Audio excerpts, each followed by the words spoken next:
Hello and welcome back to Toy Story 3. This is Bio Enchanted, and today we'll be doing level 3, the Buzz Lightyear video game. So let's get into it, shall we? Once I've accidentally backed out of the menu like an idiot. There we are. Yeah, it's a very minimalist main menu. So let's head into what may be the longest level.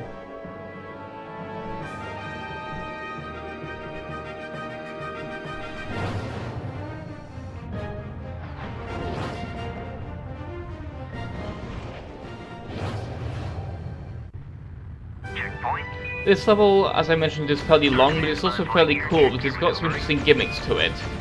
This particular part I'm really bad at, but it's because there's a bit of a delay on the laser's lock-on, as you can see there. The laser's very slow and very inaccurate. Just generally, it's not a very good weapon in general for this section of the game because you're moving a bit too quickly to comfortably lock onto everything. So of course I made quite a few mistakes and I'm wasting a few shots and getting hit by rocks in stupid ways. Happily though I managed to get all of these cards in one pass, so I didn't have to go through this section of the game, the level again, because this is interesting the first time, but on the replays it's a little annoying to do, because it's really overly long. And it's kind of irrelevant, because you never do this ever again, pretty much. This is a very unique part of the game, and I like it for that at least, that it's like a mechanic that you really don't use much after this. This can be a little tricky if you don't quite get the pattern, because at one point you start, of course, moving in a clockwise and counterclockwise direction and getting faster, and I'm bad at dodging those. Like, I often end up moving in the wrong direction first and then just having to tank the damage for the rest of it, and I'm just like, I'm an idiot at these sections generally. Multiple hazards ahead. I'm not a Star Fox aficionado, so the bad versions of the game I'm just kind of have no chance at. But I'm glad that I got to this section without losing as much health as I could have, because it allowed me to do something that surprised me. And that I really look like I should have missed. What's your status? I also like that the levels give you the cards in ways that are kind of... Yeah, well, I'm an idiot here. But I like that the levels give you the cards in ways that make sense for the character, like the ones in the real world where you're primarily playing as Woody. Yeah, we've got the clock backwards there. You give you like Woody's Roundup cards and Andy's toys and stuff, while these cards give you Buzz Lightyear related cards and other space cards, and that's a neat way of keeping things consistent. But now we're done with that section.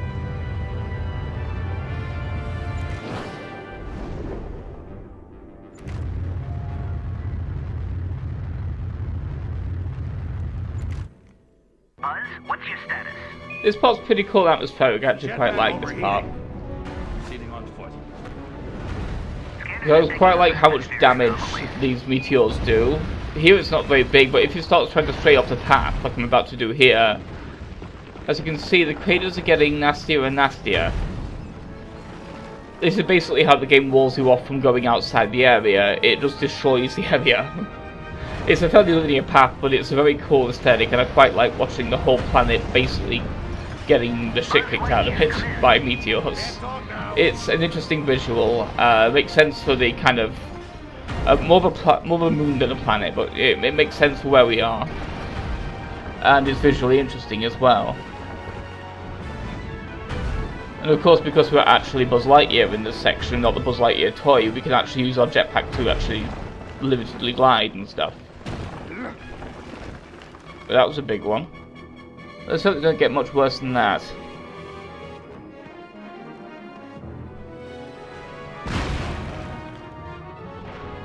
I do like the atmosphere here. We're watching everything just crumbling completely. I think I'm through the worst of it. Be advised, we're picking up a blip. That's not good.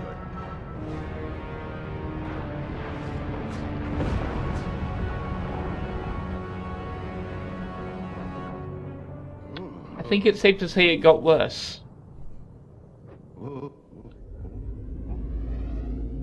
Buzz? Buzz, are you there? I'm through the Meteor Shower. Yeah, that meteor has really trashed this planet, hasn't it? I really like this section of the game because it's very atmospheric. It does a pretty good job, because it did a good job introducing you to the planet when it was still intact. And now with the fact that it's been hit by an enormous meteor that has basically completely ravaged the land. And it's pretty much just like fragments of crust now that are somehow magically floating because video games, but it's still a pretty interesting aesthetic and a decent way of putting the level together. You can always say the platforms are floating because the planet's got low gravity or something like that. Yeah, you can always make excuses like that. It's a moon, yeah. The moon's never been known for being very strong when it comes to pulling stuff to its core, so I guess we can always say that it's really low gravity on this planet. I also quite like that you have to start breaking the platforms yourself from this point on as well to solve the puzzle of where to go next, and it shows you where the crack will be, so you're not accidentally standing on it when you fall, so you end up falling through it to your death like an idiot. Of course, this area actually gives the most coins for how long it is in general. It's got the most density of coins, which means it's pretty good if you do ever want to go back and grind coins to get more out of Toy Barn token, toy machine things, costume parts, whatever. You can easily do that by just coming back here to this section of the game, running through the intro of it a little bit, and then just starting to get the coins nearby on these massive sections. But yeah, these robots are actually, they're very common and very annoying, so we're just going to ignore the rest of them. Because really these areas are less gauntlets and more puzzles. It's just figure out how to get the geyser to do what that one just did. That one does it by default to teach you how to do the geyser, and the rest of them you have to do a few extra steps. But that's kind of introducing the concept of these geysers that will allow you to really get some mileage out of your jetpack. I also introduced the crystals as well, which are incredibly volatile, and these little balls as well, which are Zerg's mines. So you can tell we're actually getting fairly close to his lair at this point because he's actually defending it now with his own technology. So yeah, here we just have to overheat the crystals with our laser until they blow up and take the platform with them.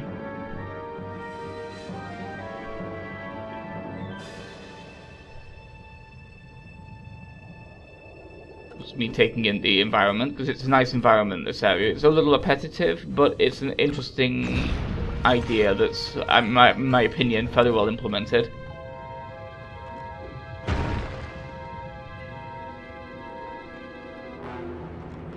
So top up on the health a little bit over here, and also take care of this.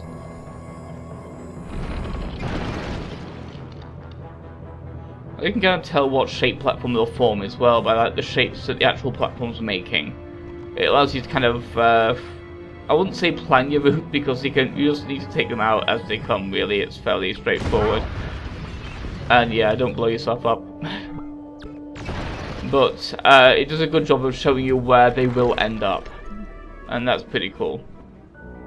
This one's actually fairly tricky to get without dying as well.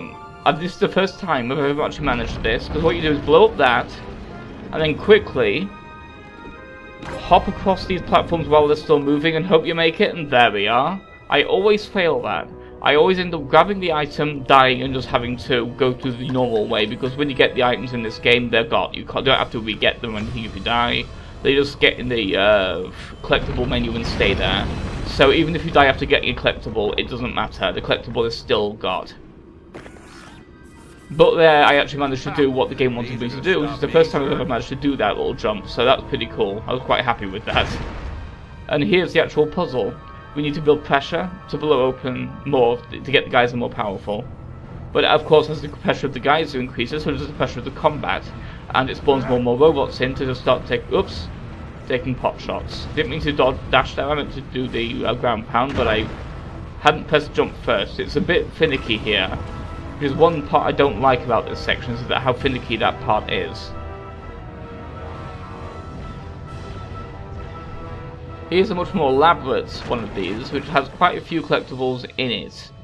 There's kind of a bunch of these little like rings of platforms that you have to navigate. It's an interesting area, but it's tricky to plan where you're meant to be going or where you're trying to get to, because the platforms are very weird in distance to each other, and so it's hard to tell when it's close enough to actually go to, whether it'll be drifting too far away. So I'm fairly hesitant here, because I'm being very careful not to fall like an idiot and die. There, I was making sure I was far enough away from that one, and now it's just time to get the platforms in the right position to jump to that collectible. And the more these mines you can get out of the way, the better, because they're just annoying.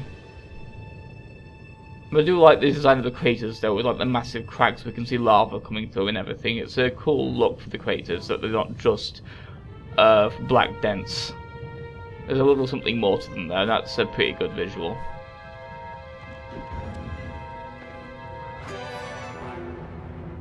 Overall, that's one of the strengths this game has, that it manages to take an idea for a level and just take that idea and run with it for a while, and do a lot of interesting things with it within the context of that level. Because of course each area is going to be its own thing, so it can't reuse ideas, so it has to just get all the ideas out that it can about this one thing it's doing.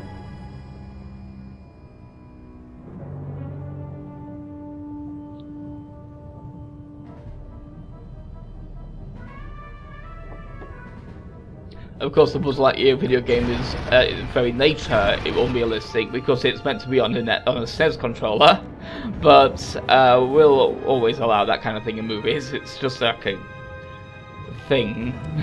It's unavoidable almost, because people making movies often have no idea how games work, and when it's vice versa, they often have to allow for certain aspects. Like, they can't, of course, cram an entire video game's final level here, because it would just be far too long and difficult for the third level in this game. So they escalate things a little bit, but without it being too overwhelming. But it does a good job feeling climactic, even if the gameplay is fairly simple and easy because of the nature of the game we're playing. So the levels are fairly simple and easy in their own way, it's just some of them do a little more elaborate stuff. And that's fine. I've never minded easiness in video games. Some video games I just like to chill with and not have to worry about actually like getting good at them. Like, so sometimes something like Dark Souls and Metal Gear Rising can be kind of fun, but also sometimes I like to just do something a little bit less stressful, like a Viva Pinata or something like that. Just something I can just chill out with and not have to worry about failing at. Yeah.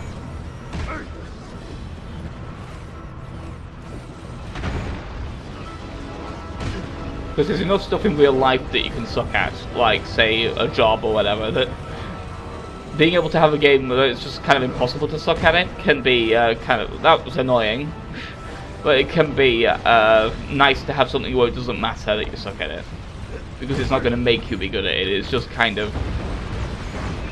Yeah, this was fairly annoying, because this was fairly close crawl for me, because I want to get through this area, and you'll see why when I actually do get through this section, because I'm nearly there. But I came very close to dying when that would have really sucked what I was attempting to do. So it wasn't even something I was like intentionally intending for. It's just something that happened and I was like, if I can make this work on camera, awesome. So here we are at the final one of these before we can get the guys who are pressured enough. And this already feels fairly climactic, but remember, this isn't just getting to a level of the video game. Rex wants to beat this video game, so we actually have quite a lot to go, as you can tell from the level. This is the end of the second to last... What happened there? This is weird, I've never seen that ever before, that glitch, but there we are. Because this is the end of the second to last level of the Buzz Lightyear video game in universe. Lightyear to Star Command, I'm closing in. Good work. But now we're actually at Zurg's lair. So let's actually enter and storm Zurg's lair now, because Rex doesn't just want to get past the level, he wants to beat this game. Hence why this level is actually really long, because it's 2 levels in one. And that achievement, Space Ranger Elite, is for getting through that entire section without dying once. Which is why I'm glad I managed to do that. Because I had a lot of trouble with that. Partially because of that one jump with the collectible on it. No signs of trouble. Over. And the length of the level itself and how easy it is to get overwhelmed by the robots, as you saw right at the end there. So yeah, here is Zerg's actual fortress, which is an interesting area, and it's actually familiar to fans of the movies as well, because it's got a lot of the gimmicks and things you saw in the movies when the game was portrayed in it. Like the corridors, of course, the familiar octagonal corridors that we saw there. There's of course more to it. We can't get through that, that's impossible because it's way too fast. And there's obviously just void beyond there, so let's go through here instead. Not that way. There's a crystal to blow up.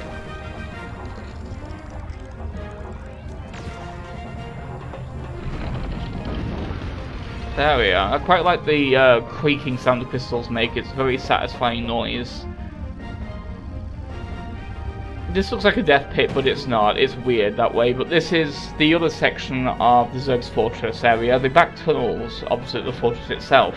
The maintenance areas. Which are of course the primary way of navigating to different parts of the fortress, which all look very similar, but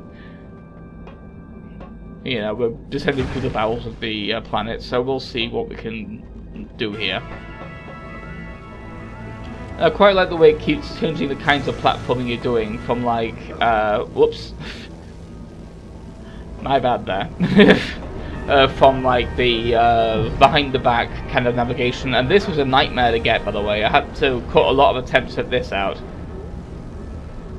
Because you can tell, it's actually a really difficult set of jumps to judge, because it's really hard to work out exactly the right position you're meant to be on the back wall, because you really can't see. But we've actually got it now, yay.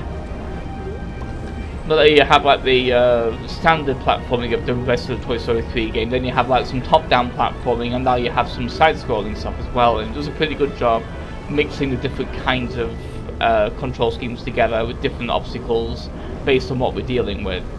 Like the God of War style electric towers, and of course in God of War were buzzsaws, but it's a similar idea with going to the sides and trying not to get hit by the actual hazards, which are easy enough to dodge, but again, it seems like they're actually doing that a bit on purpose by copying one of the final levels from a much harder game.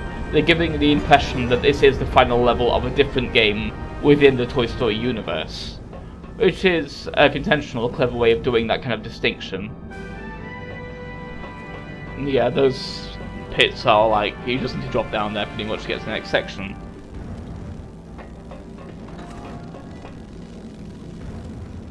And of course now they're escalating things by having the obstacles move. Ooh, this is familiar, isn't it? This is exactly what happened in the second movie when Professor Sorvex played the game. Right down to that as well, that little finale, which is a fairly cute reference, and this part as well.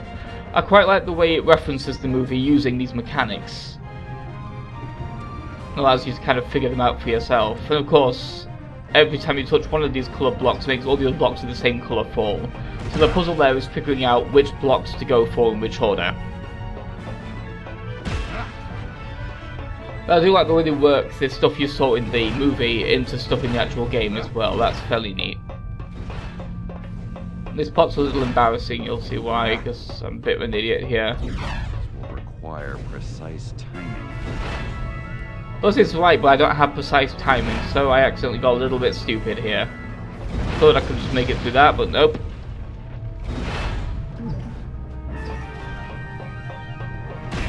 But it doesn't matter because I've already got the achievement, so I can die as much as I need to at this point. It doesn't really, I don't really care at this point now that I've got the achievements. Death doesn't really mean much anymore. Oh! That tiny little sliver of wall destroyed me. Because of that little stun animation you get when you smash into something. Yeah, this part of the level is a little silly, but it's also like really easy. I'm just being kind of an idiot here. You just need to work out the right timing. That's good enough. As simple as that. I'm just an idiot. And here's a fairly interesting room, even though it's a fairly general kill the enemies and then do other things, because it introduces, well, reintroduces these turrets en masse. You may recognise this as a turret that was defending Zerg's lair right at the beginning of this section of the level when we first got past the actual surface of the planet.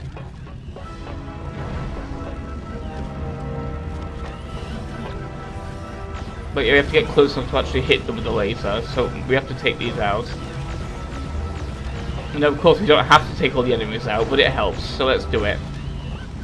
Because also it's fun to actually be able to use the laser to blow stuff up. It's fairly satisfying, because otherwise it's just a little blinky light bulb in the universe, and that's fairly disappointing to play with. So it's nice to get an actual chance to play with a laser in this game. That's pretty much what the Buzz Lightyear video game level's for. It's just to give you an excuse to play as the actual Buzz Lightyear, and not as a toy with minimal mechanics. Because otherwise the Buzz Lightyear toy is exactly the same as every other character in the game. So it's fun that you're playing as the actual Buzz Lightyear in universe here, with all of his powers and all of his jetpacks and actual working lasers and stuff. It's a fairly fun break from the usual format of the game. And I quite like that. Of course, let's drop down the massive Z. But before we go through there, which is the obvious progression way, let's see what's tucked in the corner, shall we? That one's obvious if you really think about it, but it can be easy to miss if you're just powering through the level. And here we are, the next section of the top-down part. Overall, this level is a little long in the tooth for my liking, but I still enjoy the level because it's got a lot of interesting mechanical things it does, and the challenge is popular enough to be fairly fun, despite being still fairly basic because it's still a game for children after all. I mean, it's a fun game that I got juggled there like an idiot, but it's still kind of it's a fairly standard kind of a tie-in platformer to a movie for young kids, in that it's very, very, very easy to actually beat, even if getting everything in the game can be a little trickier. But this can be a little hard to judge as well, because it can be hard to tell whether you're actually moving right fast enough to get above the next electric current thing, and also to get underneath the other one. Because here it looks like it'll be a little too close, so I kind of panicked a little. And I tried to do a side jump, but you can't jump to the side here, you just have to trust you'll make it. And not jump straight into electricity like an idiot. Don't worry, I'll get it this time. When I find the right part of the coil to jump on anyway.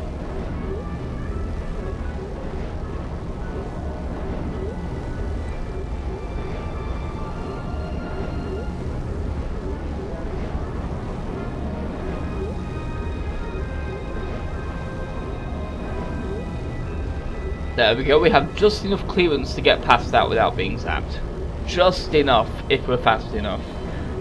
Again, just tricky enough to be interesting and be fairly climactic, while still being easy enough to be doable without dying 1,000 times like in God of War.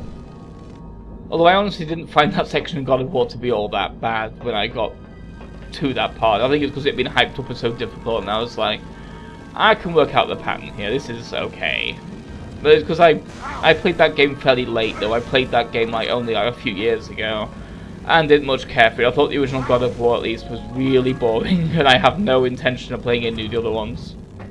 I mean, the upcoming one is vaguely interesting. That's because I kind of like that style of game, and it seems like it'll make quite a more interesting character than the standard one. But here's a bit of a trickier one of these, because this is again fairly basic, but if you don't know which direction they're coming in, it's very easy to die there. You have to memorize that part. Lightyear to Star Command, I'm closing in.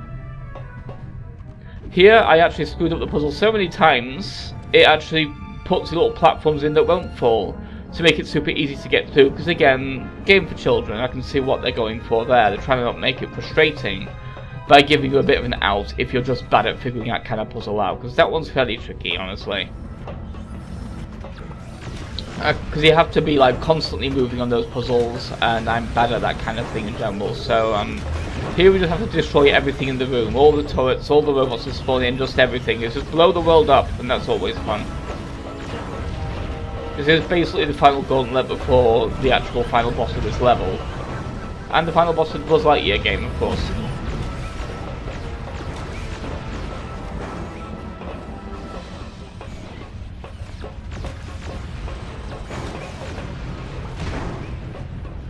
Whoops. I'm trying to get to that health, mate. Don't be a jerk. Thank you. Jerk. Kinda glad I got that health now, and this health too.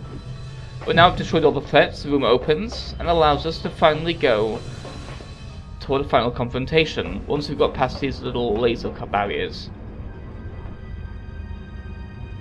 And overall, I quite like the way this level builds up. I've defeated Zerg's security system and I'm proceeding towards a central control room. Because while it of course plays like an easy level in an easy game, it also has the right kind of feel to feel like a climactic level in an entirely different game. And I think it does that atmosphere fairly well for the approach to Zerg. For the last time. Don't count on it, sir.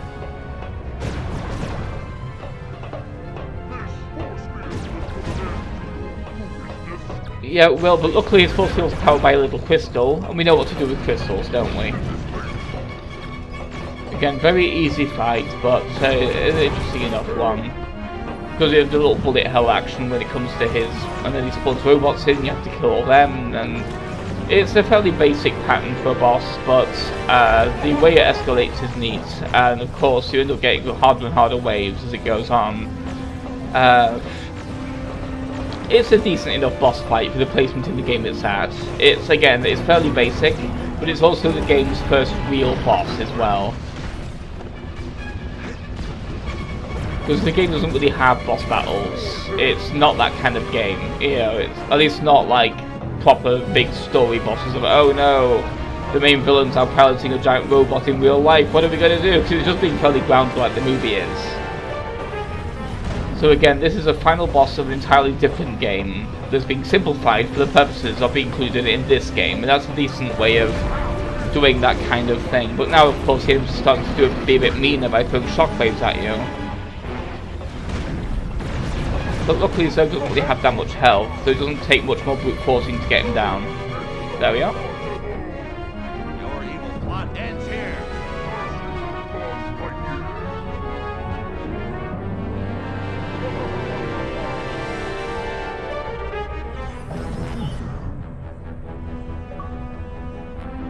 I don't know why the music gets that loud during that cutscene. It completely drowns out the dialogue. None of the part of the game really does that, I recall. With this, but it just didn't work. Probably because I wasn't consulted about the plan. Our only options were to go into storage in the attic. Or get thrown in the trash. Well, we decided to go to Sunnyside Daycare, where we met a slew of new toys, including a cuddly bear named Lotso. He smelled like strawberries. So we'll see you at that level next time for Sunnyside Daycare. Interesting, but aggravating. Goodbye.